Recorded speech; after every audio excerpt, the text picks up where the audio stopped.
Fascist সরকারের পতনের পরে ইন্টারিম গভর্নমেন্ট, প্রথম বোর্ড প্রেসিডেন্ট ফারুক আহমেদ, এক বছর না যেতেই ফারুক ভাই সেখান থেকে রিমুভড। পরবর্তীতে বাংলাদেশের আরেকজন লেজেন্ডারি ক্রিকেটার, সাবেক অধিনায়ক আমিনুল ইসলাম বুলবুল, যেই বোর্ডটা এখন এক্সিস্ট করে, তিনি যদি কোনো কারণে ফারুক ভাই, বুলবুল ভাই, এই দুই সাবেক ক্যাপ্টেন বাংলাদেশ ক্রিকেট বোর্ডে না থাকেন, সেই ক্ষেত্রে বাংলাদেশ ক্রিকেট বোর্ডের প্রেসিডেন্ট হিসেবে আপনার পছন্দ কে এই দুজনের বাইরে?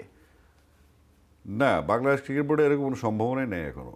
আমরা বুলবুল ভাইয়ের নেতৃত্বে আছি, ওরা নেতৃত্বেই থাকবো।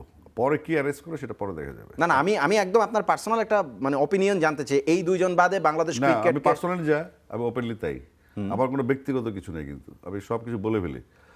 বুলবুল ভাইয়ের নেতৃত্বে আমরা আছি, এখানে থাকবো ইনশাল্লাহ। আর না থাকলে বুলবুল ভাইয়ের নেতৃত্বে চলে যেতে আমরা চলে যাবো, আসিফ ভাই, না কারা যাবে জানি না, আমি থাকবো না। না না, আমি যেটা আপনার কাছে আস্ক করছি সেটা হচ্ছে যে, ধরেন বুলবুল ভাই, ফারুক ভাইরা তো আর আজীবন কেউ থাকতে পারবেন না ক্রিকেট বোর্ডে, 2 মেয়াদে থাকতে পারবে না। হ্যাঁ, আজীবন তো আর কেউ থাকতে পারবেন না। তাদের পরবর্তী পাইপলাইনে বিসিবি প্রেসিডেন্ট হিসেবে আপনি কাকে পছন্দ করবেন? কয়েকদিন দেখি, আরো চিনি কারা ভালো হবে ভবিষ্যতের জন্য। আসিফ ভাই, আপনি চিনেন না, এই কথা আপনি বলবেন না, না, আমি বিশ্বাস করব। আমি তো ভাই মাঠে যাই না, আমি শুধু কাজ করি। আমার কাজ হচ্ছে কিভাবে খেলবে সারা দেশ, বাচ্চারা কিভাবে খেলবে এটা নিয়ে ব্যস্ত থাকে। আমি কোনো প্লেয়ারের সাথে ছবি তুলতে পারি না এখন পর্যন্ত। একটা শখ হয় না, লিটনের সাথে ছবি তুলি, শান্ত সাথে ছবি তোলা হয় না। আমি আমার এই ঘুরতে থেকে প্রবলেম নিয়ে, নানা রকম সমস্যা থেকে বিসিবির, আমার নিজের তো নাই, এখন বিসিবিকে ভালোবেসে ফেলছি, ওটা নিয়ে আসি।